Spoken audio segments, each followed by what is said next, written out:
He is a brilliant, brilliant storyteller and a native of this community. And so I bring to you Al Letson.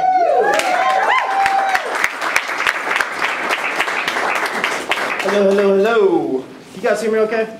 Yeah. I didn't want to be outside because, I don't know, I felt like I could see better in here. I'm blind. My name is Al Letson. I am the host of State of the Reunion, which is heard on 89.9 here on Saturdays at 2, I think. Just to be really clear, I'm not representing State of the Reunion. I'm representing Al Letson because Al Letson believes in this cause. But I will say that with State of the Reunion, recently I went to Salt Lake City, Utah. Does anybody know anything about Salt City, Utah? Mm-hmm. What do you know about Salt Lake City, Utah? Mormons. There's a lot of Mormons in Salt Lake City, Utah, and they passed a human rights ordinance. That's all I know. The Mormon Church supported it because they felt like everybody should have the same opportunities, even if they don't specifically agree with certain things, which I think says a lot about Utah. It's a beautiful place. Couldn't live there, to speak. Anyway, I've been performing in Jacksonville for, we just got done working on a new poetry episode, and I started going through that episode, calling all my old performance friends to find out what they were doing so I could, work out. Anyway, you can check out that episode. It's on statereunion.com, blah, blah, blah. But as I was doing it, I realized that I've been performing in Jacksonville for 20 years. Wow! Yeah, that's scary. It's like, damn, I'm old. But anyway, all right, I'll start with this. So, back when I first got started performing, I was in Jacksonville. There was no poetry slams going on in Jacksonville at all. Do you guys know what a poetry slam is? Alright, so a poetry slam is basically when poets are competing against each other, right? And so the best poem you've ever heard gets a 10, the worst poem you've ever heard gets a 1. I never got a 1.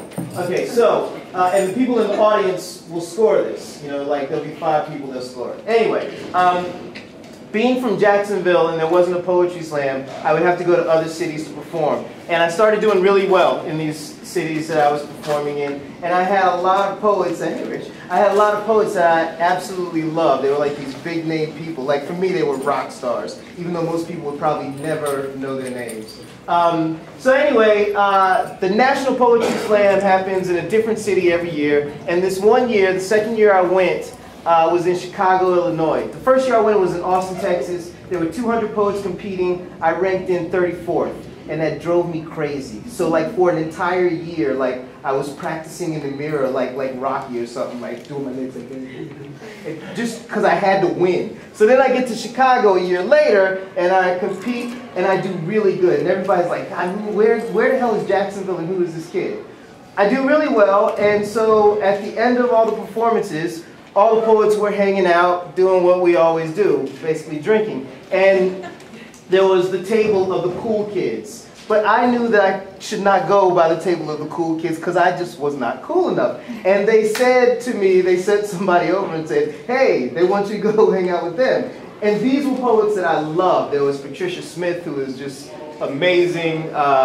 There was Reggie Gibson. I don't know if you guys remember, but there was a movie called Love Jones back in the day. Reggie Gibson, you remember, hey baby, can I be your slave? I must admit, girl, you're the shit, girl, and I'm digging you like a grave. I mean, that was big back then. Right? So like Reggie Gibson was at that table, and like they invited me over. So I'm excited. So I sit down at the table, and there's this older gentleman next to me, Kent Foreman.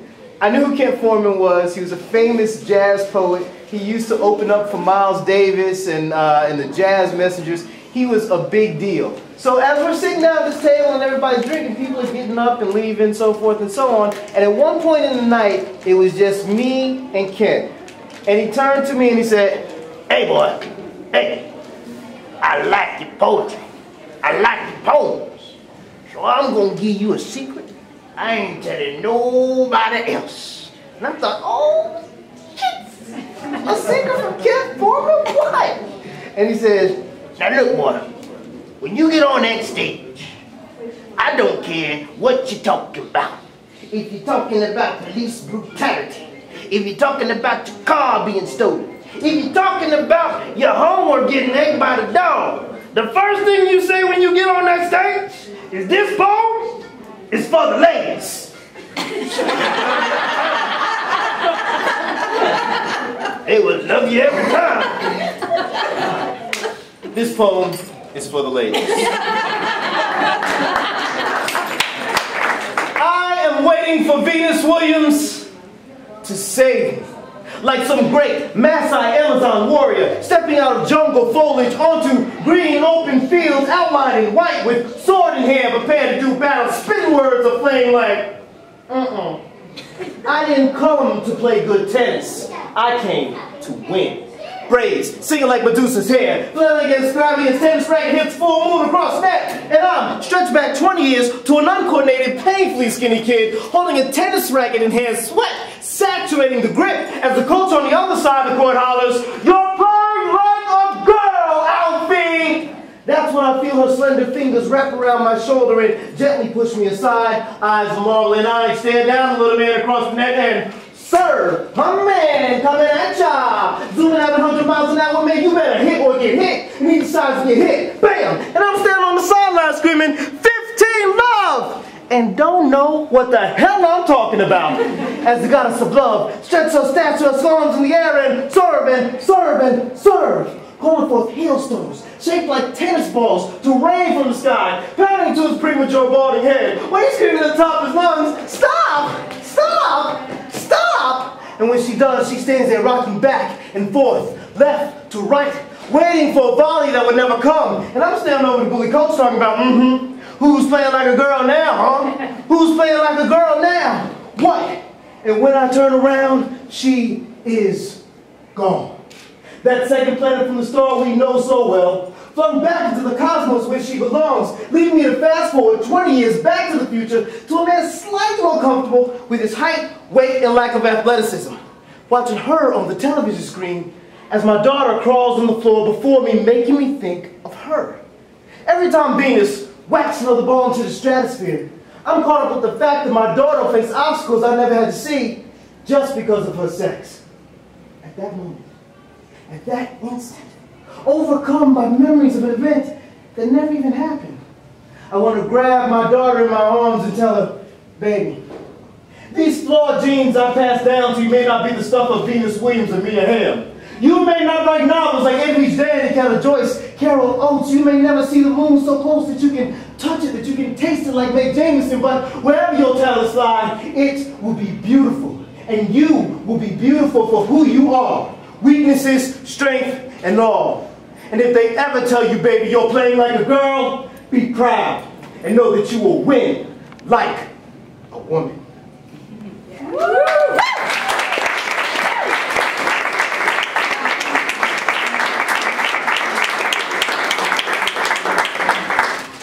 True story. I tell this and people think I'm lying. I swear to God, this happened. Swear to God. So, during my, don't look at me like that, Mike. I'm telling you the truth. Mike's like, I know him. He stretches things. Maybe I stretch a little, but it's the truth. Storytellers are not worried with the factual truth. We're worried with the actual truth. There's a difference. So, I'm in Americus, Georgia. Has anybody been to Americus, Georgia? Okay, need I say more? So, I'm in Americus, Georgia, and they're having what is called the Southern Fried Poetry Slam. Now, like I said before, poetry slams, big gathering of poets, we all get together. I don't know how Americus got chosen for the Southern Fried Slam, but for whatever reason it was. And so poets from all over, mostly Southern poets, but we had poets from all over the country coming to this big gathering to compete. And so the day before the actual slam, we were doing what poets do. We were drinking and partying. And we were all staying in one hotel. And so it was time to do a beer run. And I volunteered with a couple other people that I would do the beer run. And so it was me, it was two ladies who were together. One had tattoos and the other one had piercings. And they were a couple. And then there was a Latino guy, and it was me. in Americus, Georgia, going to a little convenience store. Now literally, like when we started going, I didn't think anything of it because they're my peoples. Like, why would I? And the minute we walked into the convenience store, I thought, shh, we're in the South. And literally, the guy behind the counter, he sees us walking in and he freaks out. I gotta say, like, this is Americus, Georgia, 15 years ago. So the guy freaks out and he's like fumbling for his phone. It's comedic, like as much as he's fumbling for his phone. And we just keep walking back to the beer.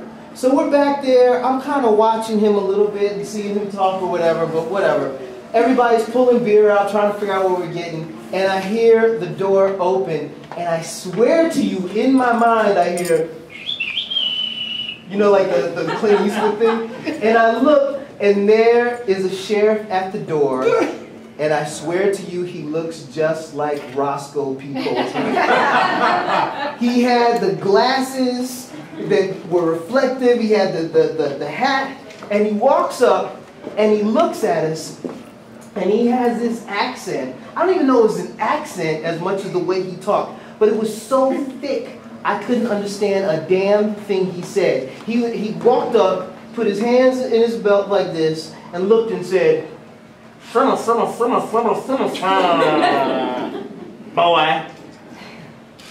I knew he had just called me a boy. I didn't know what the hell else he said before that. But whatever. And everybody that was there with me got upset, and they were beginning to argue with him. And you know, look, I'm from the South. I know what happens to African-American men who sound off at men with badges. Therefore, I'm shutting the hell up. But they are having these arguments or whatever. So finally, and he just stares at them the whole time. Finally, when they're done arguing, I try to be the voice of reason, and I say, listen, sir. Like, we're just here, we're poets, we're in town, we just came to get some beer, we're not doing anything, we're having a poetry slam tomorrow, you should come to the slam. Come to the slam, a poetry slam. And he looks at me, I swear to God he said this, I swear. He looks at me and he goes, fighting chickens in this county is illegal, boy. And we all sat there like, the... And then it hits me. No, not a poultry slam. Poetry slam. Oh, words, not chickens. And he said, oh, well, I ain't never seen no poetry slam. But I done seen them chickens and that's illegal. I said, look, we're not fighting chickens. We're just poems, words. That's it. You just getting beer, going back to the hotel. That's it. I promise you, sir. Poetry slam tomorrow, downtown Americus. He says, okay.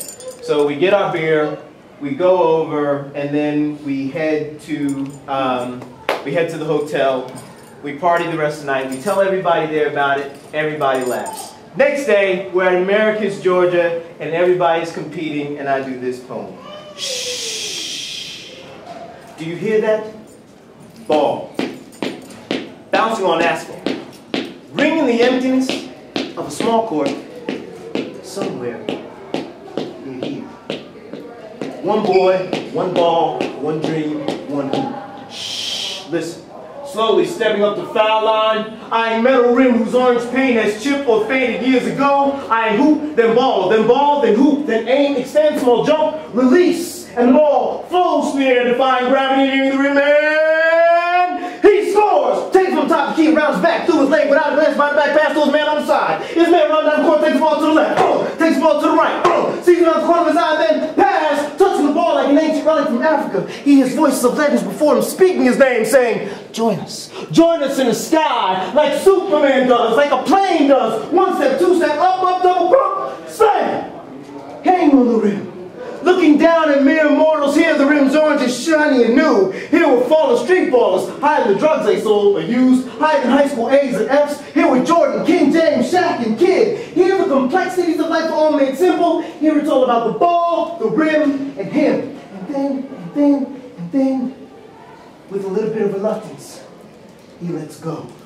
Of this small circular piece of Olympia, he lets go and falls back to us, The ununderstanding masses, who have never heard of the GOAT or the Boogeyman except in Sports Illustrated or watched on HBO, so we don't know.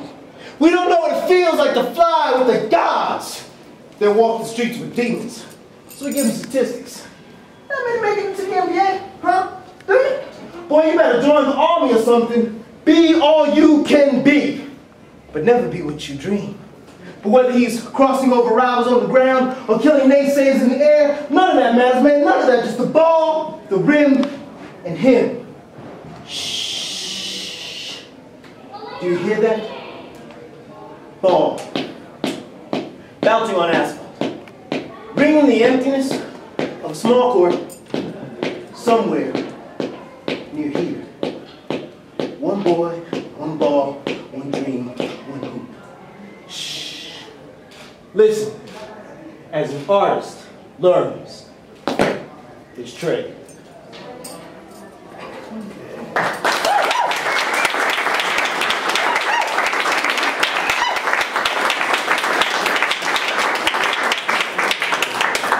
So after I performed, I walked out. The poetry slam went great. I walked outside to get a little bit of air. I'm watching the sun go down. The streets are lined with trees in America. It's beautiful. And I hear footsteps behind me. And I turn around, and it's Roscoe B. Coltrane. And he's still got those reflective glasses. And he walks up to me and he says, "Son, I like your poem. It's better than them chickens." And with that, he walked away. But just him saying that, I thought to myself, right there, it's proof that, like, poetry can change the world. Let's see, what am I going to do next? Anybody have any questions for me? Question and answer session? Anybody?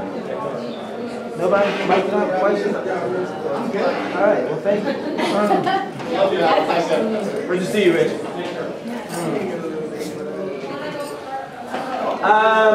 Oh, okay. I wrote this long speech in one of my State of the Union episodes, and my editor went through and cut it out, because that's what he does. That's his job. But I gave this whole little monologue about the word tolerance. And I hope that, like, what everybody gets from the Gay Straight Allies campaign is not the word tolerance. Because to me, tolerance is the worst word in the English language. I feel like I don't want anybody to tolerate me. If you have to tolerate me, don't.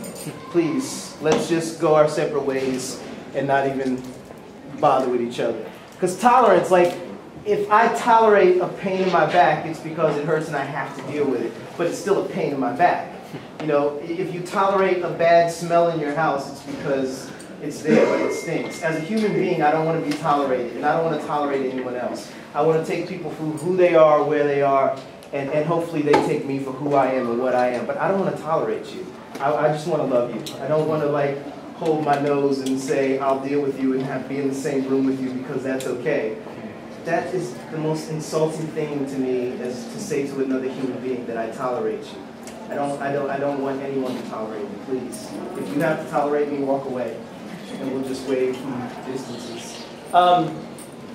It makes, in the travels I've done with State of the Reunion, I've gotten to see America in this very unique and different way than I think most people do. Because I think what happens is that we live in our communities, like we live in Jacksonville, and it's so easy to think that the entire United States is just like Jacksonville. As crazy as that sounds. People in their mind, like, they begin to believe that. They feel like this is what the rest of the world is like. And literally, every time I go to a different place, I sort of get reset on what America is. I was in the Espanola Valley in New Mexico, and I was talking to this woman, and we were talking about water rights. And I said to her that, like, you know, I think this whole thing with water rights is interesting, and I hear your struggle, and, like, it moves me. And I said, because, you know, in Florida, we don't really have problems with that. Like, you know, I can go down to my neighborhood and people are watering their grass and rain falls out the sky and it's not a big deal. And literally in the middle of that interview, she wept like a baby. And I felt so horrible that I was the cause of it. And she cried because she said that in America we believe that my water is my water. But actually, my water is her water, and her water is my water. And we all share this planet together, and therefore, we're all interconnected. And the waste that happens here, you know, affects her there. I don't know if I agree with her wholeheartedly on that, because I think that, you know, this is such a big country that it's easy for us to get in our entrenched places. But I loved the fact that we were able to talk and like connect on the idea of how things are different in different places and how we affect each other and the like. So yeah, I mean, like in the work that I do at State of the Reunion, I get to see the world in a very different place. And I was completely shocked going to Salt Lake City and finding out that they had actually already passed an HRO. And I went there like literally after Jacksonville failed to pass an HRO. And you can go to State of the Union's website and listen to the episode I did on Jacksonville. I did that episode because I thought, oh yes, Jacksonville's going to pass the HRO, and I could do this episode and say, see, we're growing up. And then we didn't pass it. And I just thought, yeah. And then I didn't have a choice because I'd already committed resources, so I had to make the hour, and it's just like, So I'm going to read some poems that are a little bit old, and so I printed them off. When I was a young man, I would memorize all my poetry, but I'm no longer a young man, and therefore you don't get memorized poetry unless it's old, sorry. This poem is a poem, when I talk to young writers about the craft of writing, I tell them the man that like literally got me, that made me fall in love with spoken word was this poet named Sekou Sundiata. And I actually got the opportunity to meet Sekou several times. To meet Sekou several times. No, you're fine, please. I wish we could stay. See you later. I got to meet Sekou Sundiata several times, and we got to talk about craft. And so that means there's seats over here if you guys want to move in. Come on in. Have a seat.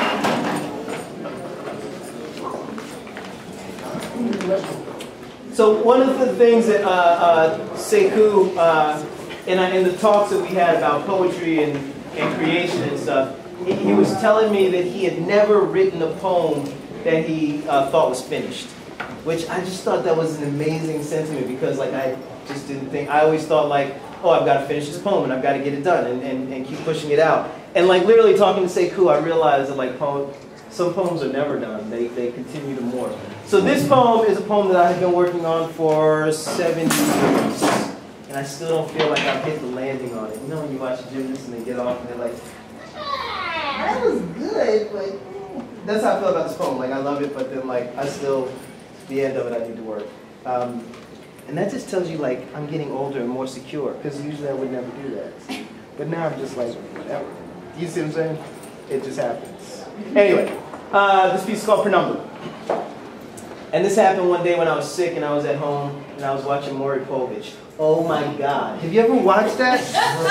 Oh my God. Yes, don't. Don't. I did it for you so you don't have to. It's all about like who's the daddy? Like literally all the time. And like the same thing happens every sick. Like I was sick but like I literally like thought I was dying. Like I had walking pneumonia and I never get sick. So like when I get, that's my wife. I'm like the biggest baby. So like I was like laying in bed watching Maury. Anyway, and this is how every Maury goes. You are not the father. Ooh, see I told you. I told you. Like and she goes, ah! It's like every single time. Or it's you are the father, and then she jumps up, gets his face, see, now what you gotta say? It's all the same. It's all the same. Except this one episode, I'm telling a story about Maury Povich. This one episode though, they were doing makeover week. And this little girl walked in and clearly she was biracial, and what they were doing broke my heart. So that's where this poem came from. It's makeover time on the midday nationally syndicated nightmare. No paternity tests or street fights on stage today. The producers think this is the feel-good show of the month. It's Makeup Week on the Maury Papa. And the pouty little girl with big hair staring out from the television screen is mixed. Pulled in between black and white, stretching out against our own expectations. Some want her to be a goddess, an African queen, Nefertiti on the throne. Others want her to forget her divinity and pass. Many wish she'd just be white or black, but not in between. And she's as just as innocent as a child because she's just that, a child. But them African genes don't quit. It's in all of us. The drum that beats out, reaching across race, place, and understanding. It's in all of us. The desire to belong, to fit in, to find somewhere to call home, to be loved. At the root of her hair that her mama can't tame is where the insecurities start. You're not like everyone else. She's heard this a million times before and wonders why she just can't be plain. But ain't no plain stars in the skies, baby. Only black spaces that feel empty like her heart. But there's more to it than that. Because kids at school are just that, kids who have no understanding of the universal truth reaching deeper than a hair follicle, or that the light or darkness of her skin has nothing to do with the light or darkness of her soul. And when her hair, black kink, contrasts with some Caucasian-like features, as the stem of her antennae frizzes up and reaches towards the sky like a sunflower, that she is beautiful, but not because she's black, white, or somewhere in between, but because she is a child of God. But she doesn't know that. And when some folks see the God in you, all they can think to do is crucify. Chop you into pieces, put you in the boxes easy to label for mass consumption. Straighten your hair, honey, and everything will work out, but it don't. Black mothers will tell you, for generations, the ongoing war with the kink, the nap, the BDB, they are old as slavery and as new in the morning, armed with hair grease, perms, and straightening combs. Skirmishes break out all over the country in the early morning light as little black girls prepare for schools. Their mothers, grandmothers, sisters, and aunts wade through African forests of hair, fighting the little insurgent guerrilla kinks. Sometimes the naps win, sometimes they lose, but they never, ever die. They just come back to fight another day. But for now, the tide has turned, her hair is straightened, makeup applied, and she's happy. Until 3 weeks later when the kinks come back, and Maury can't save her, and the studio lights are dark, the audience is gone, and when she looks in the mirror, all that is left is her.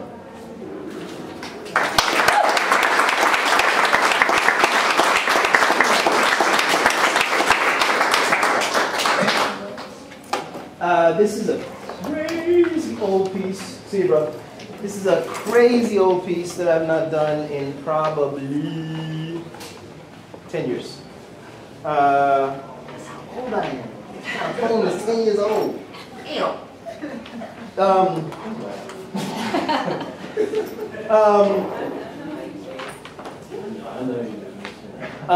This poem, I remember when this poem came to me, I felt like it was not my poem. I felt like, I don't know, I just felt like somebody came into me and the words were his and not mine. I am lost over these big waters, remembering star-filled nights and dreams of home among disease, for I know in my heart I will never see her again. The movement of these waves remind me of the tall grass when they catch a wind in their gentle sway. I am undone by these big waters, wondering how many tears it holds, thinking this to be where all tears go once they have left the eye, absorbed into the ground, and set free in this place I have begun to hate these waters. But I miss them at night, cramped, hot and sweaty, my lungs cry for breath as surely did my eyes. My first moments here made me think this to be my grave. Ghosts pushing, prodding, noise and confusion. I cried for one of my brothers, one of my family, and out of many faces, none knew mine. And late at night when I think I will drown from the smells, sounds and fears, voices I can't quite understand easy, sounding like my own but speaking in different tongues. We share our pain across words that have no meaning but translate in soul. Some nights I hear my children calling me. The little brown faces tearing holes in my heart. Then memories of my enemies deconstructing solid walls of numbness. I long for my end. I am surrounded by sickness and death. I must live with the returns of my body. I must live with the moans and shudders of those who see death around me. And when this dark God who's condemned us to these walking ghosts take them home, these white men carry the body and throw the husk into the water, into this chasm of tears. I am alone on these big waters. Though surrounded by more men than have ever been in my village, I am alone on these big waters.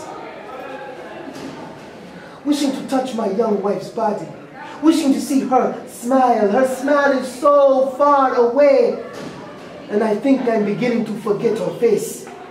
And when she is gone, I will be alone over these big waters. And today in the sun, the men became excited. They saw land on the horizon, but it is not her. I could not see. I could not feel her. She is lost to me. It was then I knew. It was then I knew these chains would never be taken off. I would never see my home, my wife, my children, I would never see. And in the confusion, somehow, I slid my foot through the shackle on my leg and waited.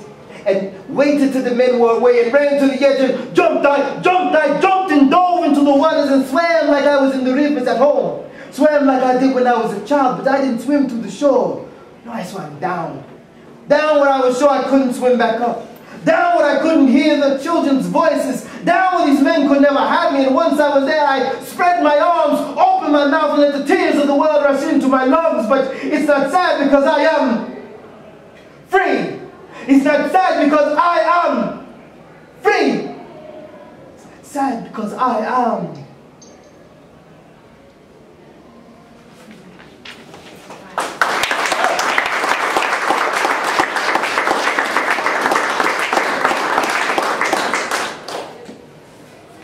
Boom, boom, boom, boom, that's the sound of a man working on the chain. Yeah, that's the sound of a man working on the chain. Yeah. I remember them lines, it was summer of '69. Now me and my boys about revolution, about change, about making the world better for my baby, smile. Baby, baby, baby, hear me, baby, baby. Got sing them lines, keep my mind out of these four walls. They greet me with darkness. Imagine that shit, man. Darkness, like midnight at 9 a.m., but I've got sunshine on a cloudy day. You can't keep me in this cell. And someday God looks in and I know he think I'm crazy. I know he think I'm crazy, but I ain't crazy. I seem to say, you better wait. Oh yes, wait a minute, Mr. Postman. And I ain't seen no letter in 3 years. And I know my baby's writing on I know my baby is writing me. But the CIA, the FBI, the DEA, and a bunch of other three-inch Gestapo types are analyzing every one. And I don't care, man. I don't care because every day I sit in the middle of my cell and leave and go to her and visit my mom and levitate above barbed wire walls and gates, and you can't keep me here. And someday the God looks in and I know he think I'm crazy. I know he think I'm crazy, but I ain't crazy. I dance in these four walls because I can still breathe. One night, every couple months, I let the tears come to my eyes, and Mama died a couple years ago off schedule. I had to wait 3 months before I could let it loose. And I'ma cry soft, and I'ma cry short. Sing myself to sing. Won't you help me sing these songs of freedom are all I ever sing my way out of these bars. Redemption songs.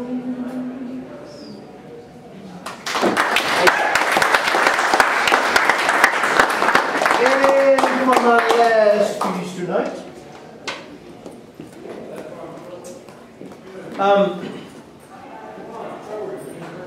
This is a generally recent poem. As a performing artist, you are constantly. You guys, come on in. Good? All right, I got you. As a performing artist, you are constantly like filling out applications for stuff, and every now and then, an application asks you a question that like sticks with you. And there was this one question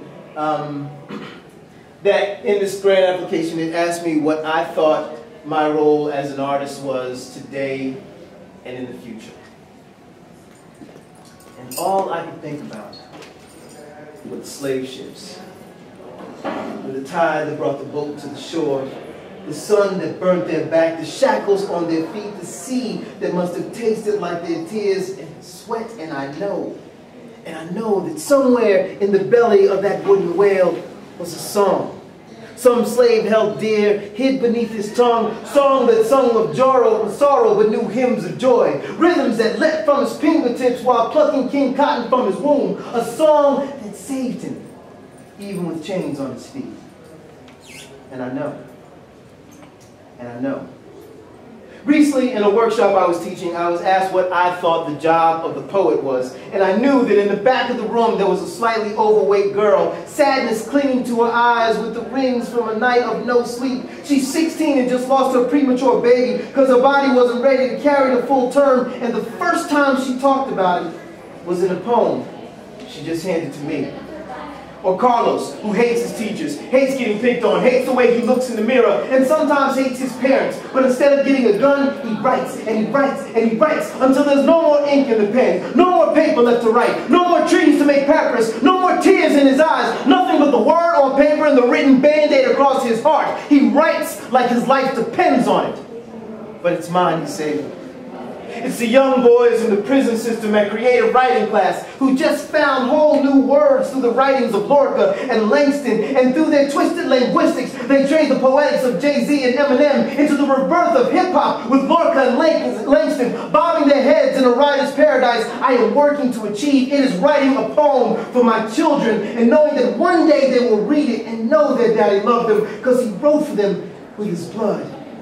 And I know as the pen stretches across geographical, social, racial, and economic boundaries that I am reaching for something greater than myself, bigger than the bright lights of the Great White Way, and more long-lasting than 3 minutes on cable TV, and deeper than a crowd's approval, and more sacred than I have the right to carry. It is then I know that my purpose is not about me, but the slave in the ships, the grieving mothers, the Carlos of this world, the children in correctional facilities, my kids, the homeless man on the corner, and you, and you, and you, and you, and we, and us, saving each other into the next, and the next, stretching forward across infinity, struggling to save one heartbeat, one soul, one person, one love, one world, one poem at a time. There you